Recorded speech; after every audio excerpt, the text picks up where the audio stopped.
Hello and welcome to Tribal Talk, a short form discussion show from TribalScale, creating open discussions for topics in the tech industry and beyond.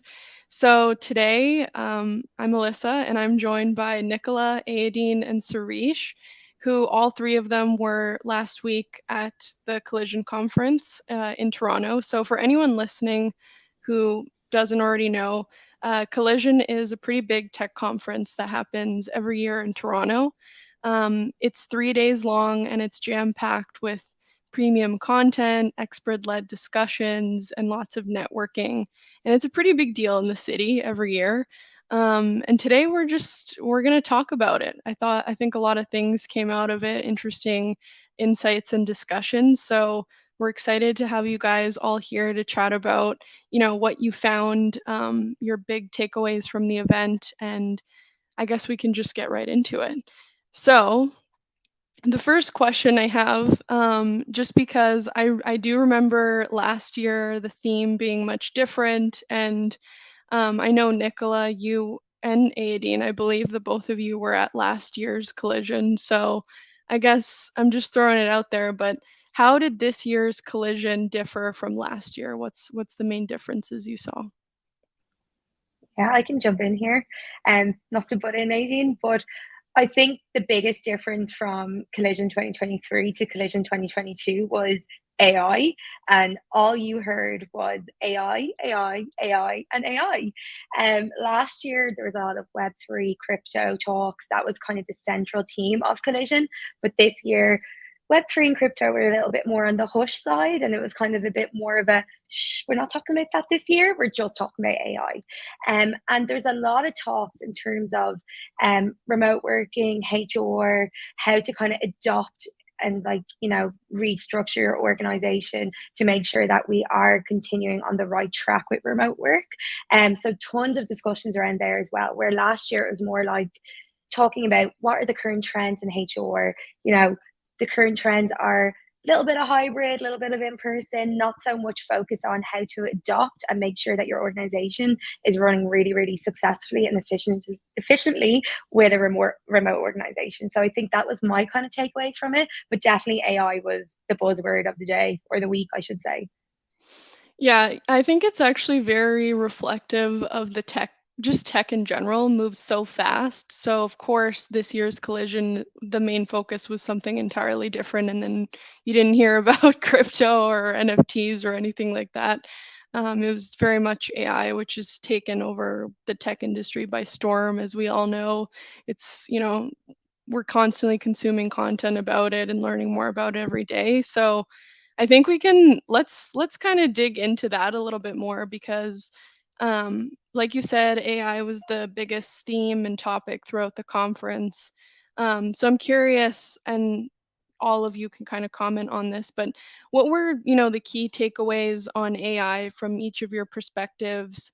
And there's probably a lot discussed, insights on regulations, and I guess more so from the organization perspective of how we can leverage it in our day-to-day work. So I guess we'll go to all three of you because I feel like you each have interesting perspectives on this.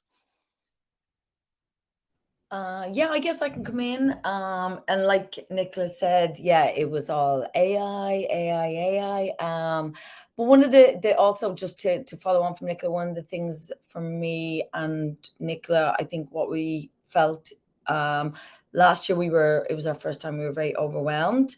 And this year, obviously we were a little bit more familiar, but I do feel that the organization and the curation of it was a lot more suited to different categories. So they had like different stages and very much like clear, like creative, HR, etc., which made it very easy for ourselves to get around and know where we we're going. So I think for us, I thought it was definitely a lot better organized. Still overwhelming, but definitely knew where to go. But in terms of I think like the areas where AI is having like the most impact are like usage and revenue. So like ChatGPT and big areas where it's like going to be big is like educational design applications. So there's design applications like Midjourney, which you can text input and then they output like an image, which is so weird, even for me as a designer. And then there's an amazing marketing copy application, which you might be interested in, Alyssa, which is Jasper. But one of the exciting areas is healthcare. I didn't know about it, but so Google have a new medical application. It's called MedPalm 2, and it allows patients, it's like WebMD, but not for your neurotic hypochondriacs who go online for like hours and hours. So basically what it does is it allows people to go on like and look for medical diagnosis, queries, etc. So the really interesting thing about this is that after scrutinous testing of the application versus real life medical experts, the application which achieved 85% accuracy in predicting like diseases or ailments of the patients.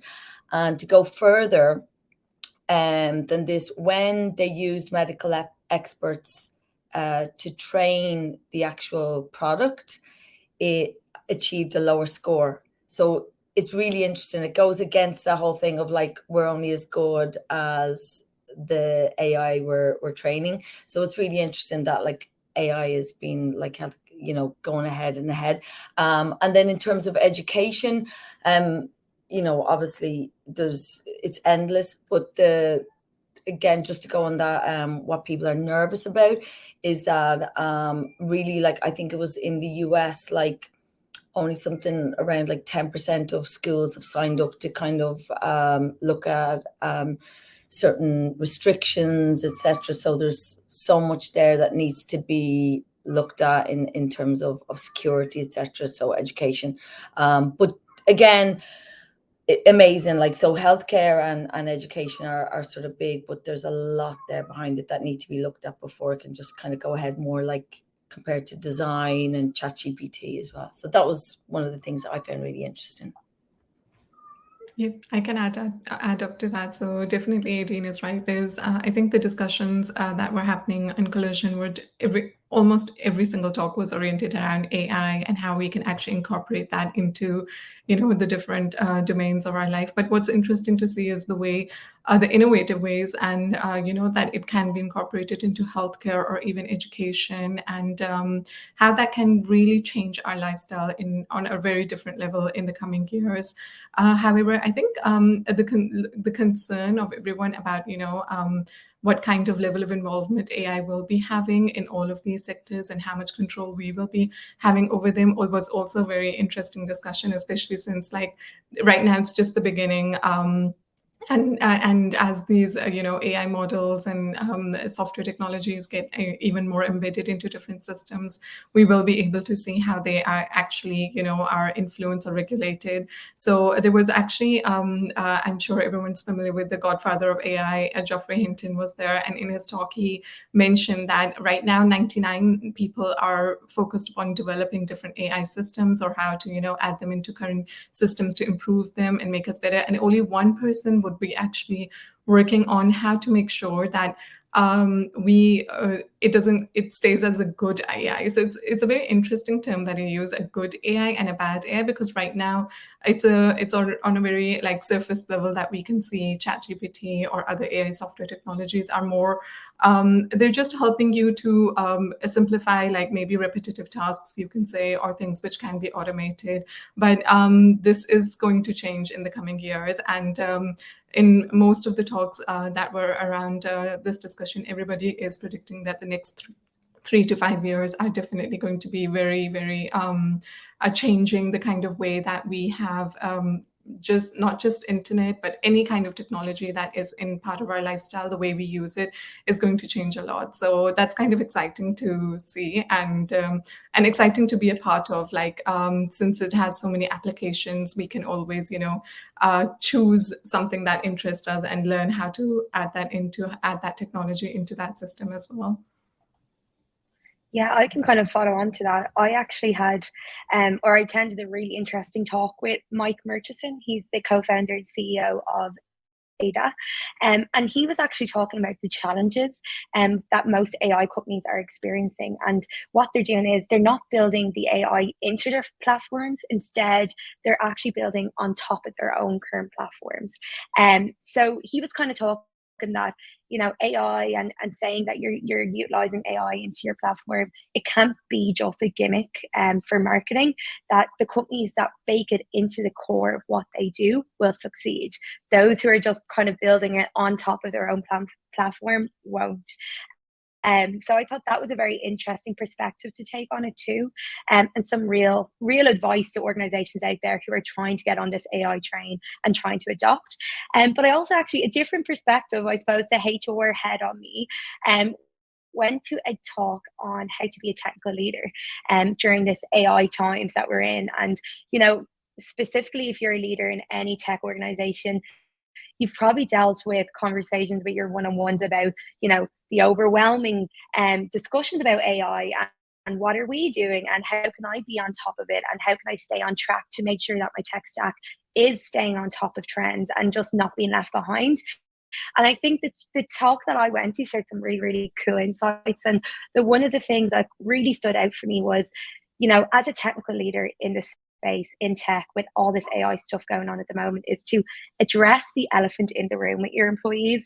You know, the jobs are here to stay. And to correlate that to big tech changes in the past. You know, there's been many technical changes that we've gone through in many different worlds we've been living in. You know, we attended a lunch and learn yesterday with Saruk from Senso AI, and he was just, you know, he put up a simple image in his slide of how we've kind of transformed from, you know, the desktop to kind of the mobile phone to now cloud and now AI, and we've all adopted and changed as this emerging technology has changed. So making sure that you build confidence across the organization there that the jobs are here to stay and you don't have people fleeing out the door, and also focusing on the people and kind of really helping filtering the noise around them and giving your employees direction on where to focus, because there's so many teams and so many articles and so many webinars and people talking about this that you really need to just be transparent with them. You know, make sure that your experts in your business on this are empowered and they also share their knowledge and their wisdom on AI with the rest of the team. And, you know, take a moment to kind of learn what's going on, let the employees learn what's going on, and just really be in touch with those who are deep in this field already and share that knowledge and wisdom. And that should help settle the nerves for everyone in your organization. But I thought that was a very interesting talk that they took on it and a different perspective. Yeah, I honestly, I'm going to predict right now, I think AI will still be a big theme in next year's Collision and the one after that. Like, it just seems so revolutionary and there's so many, you know, insights coming out of it, and I just don't see this like going away. I just think this is going to snowball. I know like it's a huge topic of discussion here at TribalScale, and it is very exciting, and it's interesting to hear it from each of your perspectives too, because I know you're all kind of focused on, you know, different work and how AI would come into that. So that's really interesting. Okay, well, I guess outside of AI, I know that was the big theme, but outside of AI, I'm wondering, was there anything else, any new technologies or innovations that you found interesting at the conference? I'm not sure if there really was much since everything was No, it was AI. just AI. No, sure. There was actually a few talks about some new technologies, which I think were maybe a bit in the background because, like Eadaoin said, it was all more about AI and everyone was interested about that. But definitely electric vehicles are going to be, you know, since we're moving towards clean energy and everything. So that was also focused from lots of like car companies, and they were also showcasing their new cars and how, you know, how they've been able to bring them up to the mark. But one interesting thing about that was definitely that while they were discussing all about these latest cars and everything that have been are being developed and are already in the market as well. But the software that goes along with it is a little bit still not up to the same a standard that we can see that had the cars are amazing, but the software doesn't really correlate with them because of some missing links and everything. And the discussion around that was one of the reasons is that because these automotive companies are not actually software companies. They make cars, they do not make software. So this is kind of like something which once things pick up and like 5G network and lots of other things come into the market, it will be companies will have to focus on that and try to find a way to make sure that the cars are matching with the current software that exists as well. So that was interesting. One more different technology which I really liked was about drones and robots. So everybody knows that that's also something which is kind of linked with AI, perhaps you could say, but everybody is, we want to see these upcoming techs in different kind of domains as well. And there was a really interesting one that a talk I read, I attended about how they're going to be incorporated into first response technology, like emergency situations, how drones can be, with the help of maybe AI or other upgrades as well, be able to, instead of the amount of time it takes for people or an ambulance or paramedics to reach a place, those drones will be trained to provide that first response. And that's really interesting. Like there's like so many different scenarios that you can think that these drones and can be added in and can bring value and help everyone to just make things better. So those were a few ones. That's interesting. I know that like on the automotive side, we've been like really diving deep into Android automotive. So, and that's kind of the biggest insight that came out of our recent white paper that we put together was that really these automotive companies are going to be shifting and almost like evolving into tech companies themselves, which there's a lot of implications with that, let's just say, but that is very interesting. I guess back to you, Sehrish, since we're already on this little topic here. I guess on the development side, what sorts of trends did you find at the conference? I think, to be honest, everybody kind of forgot about development. Seems like that they were so much focused about, ChatGPT and all the AI software technologies and how, these can be used to make the current tech, improved or faster, or even as a developer as well, how you can add that into your work style and make yourself much more efficient in terms of productivity. So the main focus right now was definitely how the current AI tools, whether they're like for design or for any language or for any kind of app development or web development, how they can be used into our current structure and help us to be more productive. So I think it's more about being able to remove those repetitive tasks that people do, or even on development side, and make them a bit more automated. So I know there's a term being used a lot called like prompt coding. So you just prompt and you get the code and that's it. And it sounds like very simple and amazing to do. But the reality is that when you are using these current technologies as of now, it's not that simple. It's not, you cannot just produce a whole app just by writing down a few prompts and everything. The understanding the logic, the concepts, the terminologies, the architecture behind it still requires like a whole team of people to be able to understand that and make that effective. However, I think what was highlighted a lot, especially on the development side, was how we can use these tools to make everything much more faster, maybe, or you can say bug free, or you can say lots of like productivity wise, maybe if we were taking 3 months, 4 months, 6 months to create something very complicated, maybe that time could be reduced once we learn these AI tools and use them. So the emphasis was definitely about learning these AI tools in a positive way, in a great way, that you can actually add that into your current, development work and just make yourself much more productive and fast in that way. So less time is spent on actually just understanding the basics, and more time is spent on, any complications or the architecture part of the whole system. Really interesting. Yeah, it's we're not fully there yet, but it definitely is a stepping stone and a tool that you can use to improve parts of your process or speed it up. So very interesting. Eadaoin, I'm going to you on this. What trends did you see for UX UI design? Anything design related? Interesting to actually just literally to continue on from Sehrish.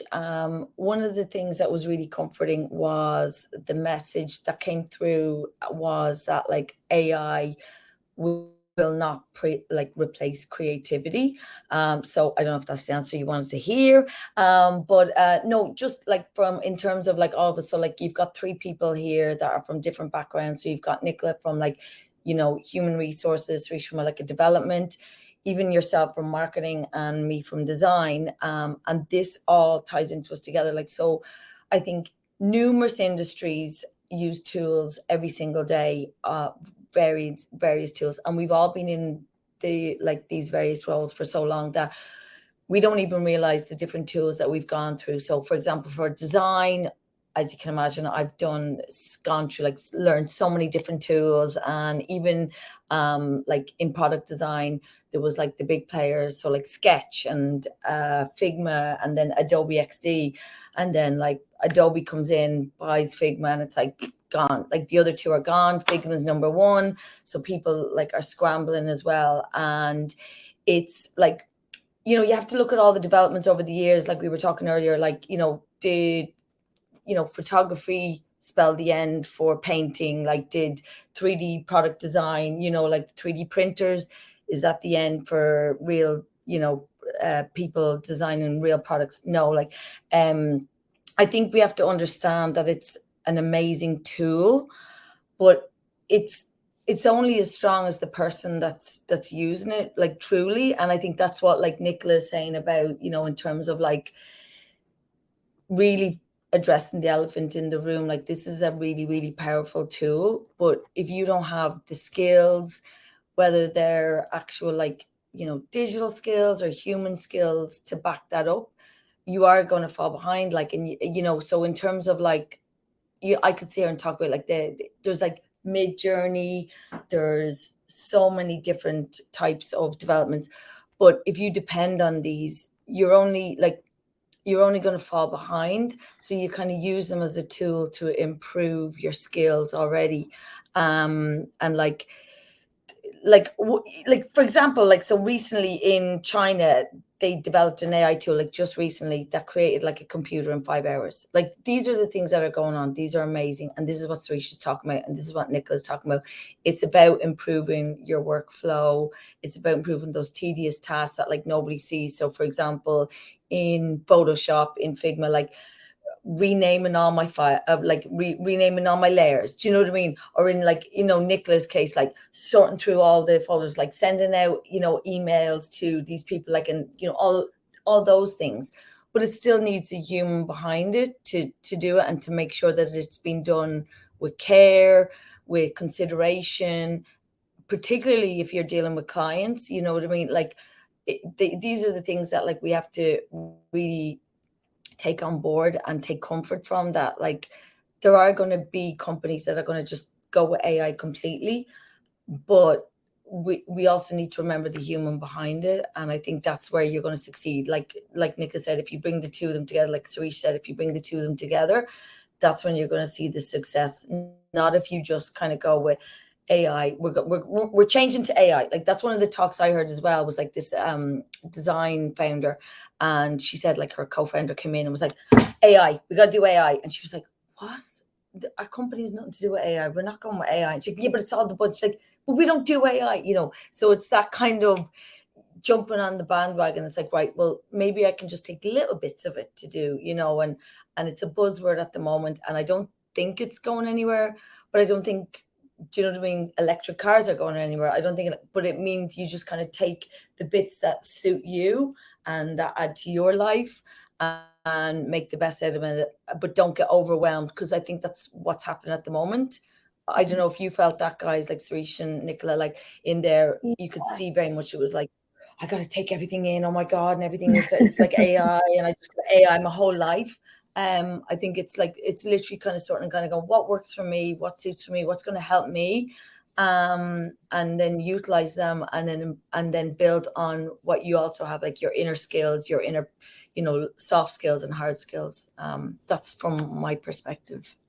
Yeah, and I even think when, if you look at it and you don't know where to start, I think a good exercise to do, what my team and I did a couple of weeks ago, probably about a month ago now, time flying, is look at your repetitive mundane tasks that goes on in your department, and then see, okay, where can I utilize or adopt AI into these workflows to remove those mundane tasks for me so I can focus on more value added work and projects. That's kind of the approach that I took with my team, to dip our toes in and get and paddling a little bit. And it's actually not too overwhelming doing that. And you can kind of see, okay, baby steps, building up to a bigger kind of project of what else we could do. There's a ton of, for HR specifically, retention tools built on AI, and flagging when there's a possible retention issue in your organization. And that's kind of maybe jumping the next step for your more junior employees, where they might find that a bit overwhelming, and before thinking of the value add that's going to bring, the time efficiencies that's going to bring, a more productive work environment, because you can kind of maybe prevent that person from leaving if you're getting flagged with their potential flight risk. For the first question your more junior employees in your department are going to think is, oh my God, my job's gone. HR doesn't exist anymore. AI is going to take over my role. And that's why I started with my team, is just dipping our toes in the water. What tasks are so boring, are so repetitive, and we have to do it time after time again? And that's simple things like onboarding, sending offer letters, drafting contracts. Now I still That do you have a don't bit of need, it. yeah, that you don't need a It's the human, admin. that you don't need a human Exactly. behind. Whereas Yeah. particularly for HR, there's so many aspects to it that need human, that need a person, that need someone to talk to. So like, I will yeah, definitely be promoting that. yeah. And so like, Completely. So I think it's a good approach, and just think of that's that really mundane, good. repetitive task. Let's try remove them, get them off their table, and let's focus on real value added projects for the benefit of the organization. That's kind of my 2 cents on it. Yep, just a small thing to add in that, and Nicola is absolutely right. In one of the talks, they were discussing that how lots of companies have actually put out some time, like they've given us a section of time for the employees to actually learn these AI tools, so that they can spend some time just understanding which tools are effective in their work process. They can learn them and then go back to making themselves more efficient, or like removing those repetitive tasks and everything, and just making yourself more faster, not worrying about just doing some simple tasks like copying or editing or anything like that. So that's an interesting approach as well, to just taking a pause and actually trying to understand or research which tools are actually beneficial, and then putting them into a part of your jobs as well. Yeah, I think those are great first steps, and I know all of our teams here have really like started doing that. So it'll be interesting to see like where it goes from here, like what the next steps are, and what else falls out of this, I guess, as more teams kind of take it on, integrate it bit by bit into their process, and you know, how much more can you achieve in your job? How much more value can you do if you have this tool enabling you to kind of automate those repetitive things? So, yeah, very interesting stuff. I guess last sort of thing, I want to go to Nicola for this one because I know you'll have a lot to say here. But um, I know the conference focused on the whole post-pandemic world, and was wondering what insights you had on work modes, the future of work, and how that's all evolving. Yeah, there was a ton of talks on this. And even now, every day I go into my email, I'm getting white papers, articles, panels, recordings of how to navigate this post-pandemic world. But I think, during the pandemic, everyone was remote. All right. And now we've come a couple of years later, and there's organizations still needing to define what they are. So are you remote? Are you hybrid? Are you in person? And what organizations need to do, and this was a key trend on a lot of the remote versus hybrid discussions that I went to, was that you really need to make sure that your values and your missions and your culture are intentional and aligned with what your organization is. So if you're remote, make sure your values are, aligned with that. If you're in person, so on with hybrid too. So that's something that I think every organization needs to do, is just making sure those values, their purpose, their mission, and their culture are aligning with the type of work that they're operating on. And right now the talent out there has the pick of the world of what they want. If they want to have hybrid, have a couple of anchor days in the office while having maybe 2 days at home, they've options for that. If they want to be fully remote, they also have options for that. And if they want to be in person all the time, they have options for that too. So I think, now it's coming back that organizations really need to come back and define what type of organization they are. And another important part that I thought was interesting and a key takeaway was that, ensuring that if you are fully remote, so us at TribalScale, that's why I'm going to talk about it, to keep it aligned to what we are and the takeaways are relevant for us, is making that sure that your employees actually feel engaged with your team and with your organization. And a lot can be said that, if one of your employees kind of uplifted their life, you used to have your headquarters in Toronto, but now they bought a house maybe 3 hours away, or they're living down in Ottawa, and they're not expected to come into the office, or they're not expected to come to those, when I say office, I mean whatever collab workspace that you rent for a day, if you're trying to do that in-person thing, that you need to make sure that they're not taking that for granted.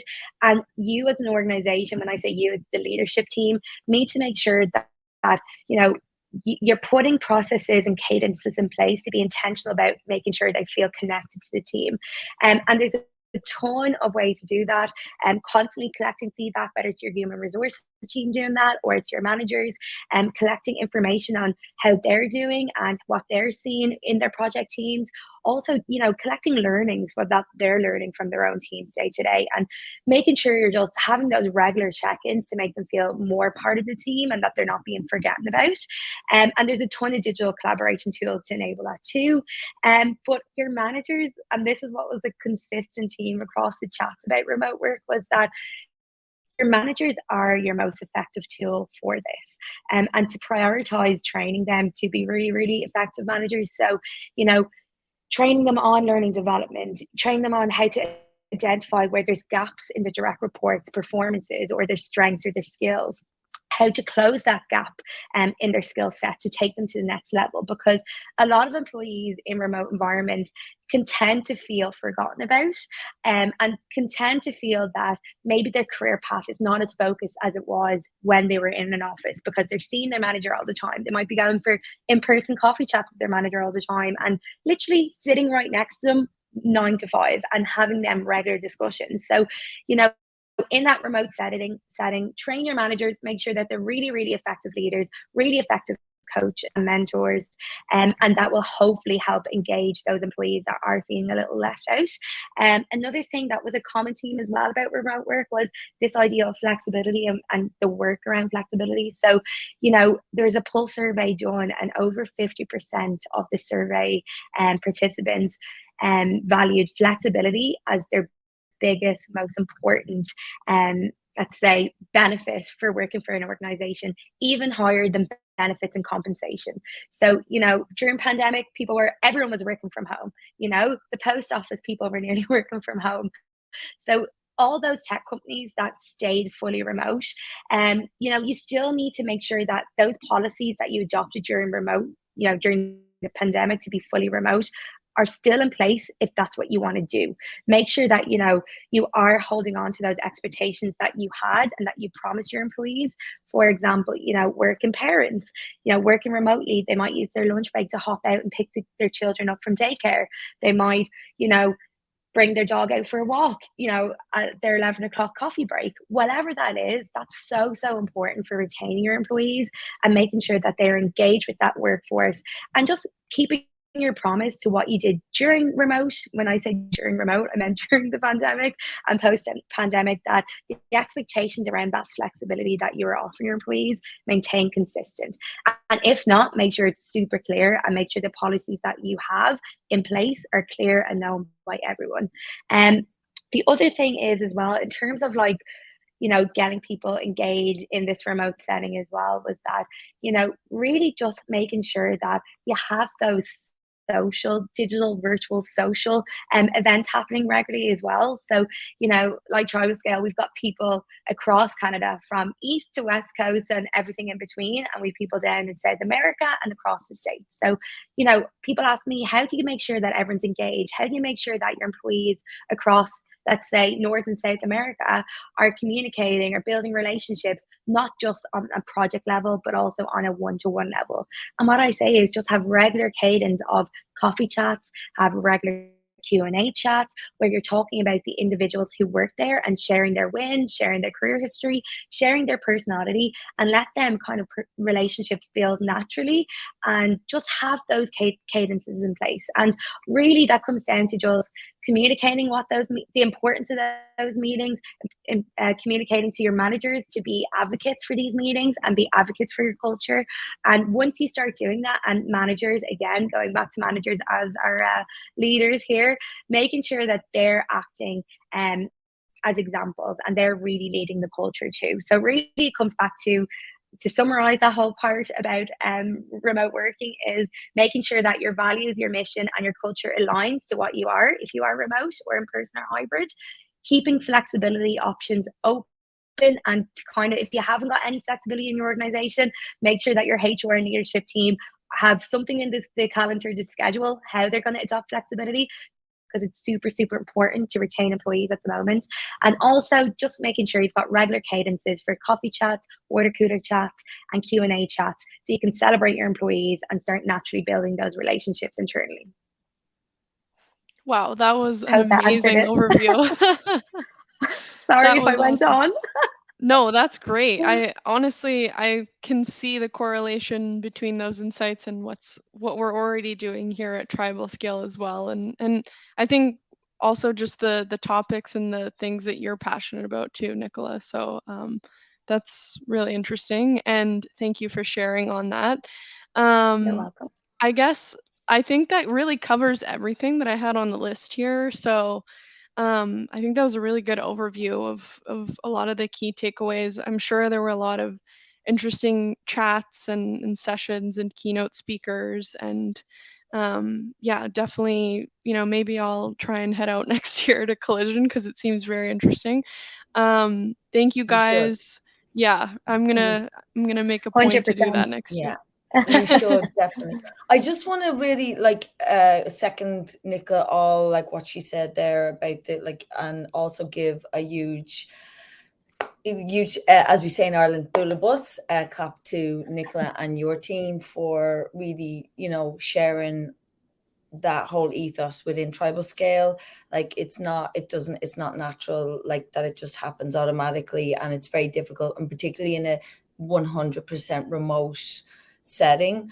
And like I've learned from a lot from the HR people, like, and going, and it's those little things like, in terms of like what Nicola said, I think like a lot of the times we can get lost in the detail of like career development and this and this and this and this is, and the thing that is forgotten is that this is a person. And I think that's one of the things that I really, really try and do with my team as well, is to like, remember what it was like to work in the office. So like if someone tells me that they're like, brother isn't well, or, like when I'm next talking to them, I'm like, oh, how's your brother? And, and they're always like, oh, like he's fine. And it's just like, it's those little connections. And it's just like, just because we're behind a computer, we're past that. Like, it's not weird anymore. Don't get me wrong. I love in person, and that's what I try to do. And it was amazing last week for, Nicola and I to see so much of each other and speak. But like, I do think that like, it's making those connections, and it's what makes people, thrive in a business. And even like Sheetal, our CEO, earlier on put in, a post saying like, reach out, check in with those 15 minutes. Like, it's like just setting up these calls, which would normally have happened in a workplace. And then anytime we do, as I think we can all attest to here, you always leave feeling like, buzzed and excited, and really. So but I do really want to commend you and your team, Nicola, for really working really hard on a fully remote company. It's not easy, but yeah. So and Alyssa, we're all in this time together. So thanks. we are, and yeah, Alyssa, next year you're definitely coming. Yeah, I gotta make it 100%. out. I'm sure there's a lot on the marketing side now, especially on the AI side. I mean, I see it heavily, ingrained into our work as well. But And no, this thing is that they encourage so much, like women in tech, they have a really separate section, you can do that interaction, the networking. So cool to see the way they promote that. And like we can see, we're all women in tech right now. So it's so it's really nice to be able to network with everyone over there at that level. It's overwhelming, but so worth, being part of that atmosphere and environment. Wow, that sounds amazing. I hope you all three had a great time at this conference, and let's, come back together next year and see what's new, what else, how has it changed, or is there, more on top of these AI insights, and is that snowballed, and maybe there's something entirely different next year to chat about. I personally think we'll be talking about AI for a while, but I don't want to know. I'm too scared to think of next year. Exactly. So maybe we won't even be attending in person. Who knows? Yeah. we'll just be like virtual. That'll be to be determined. I guess we'll see how much changes, but we work in tech, so it moves very quick, as we all know. I just want to say thank you guys, all of you guys, for taking time to chat. This was a really great discussion, and this has been Tribal Talk. Thanks everyone for tuning in. Woo. Thank you so much. Thanks, Alyssa. See you, ladies. Thank you. Bye.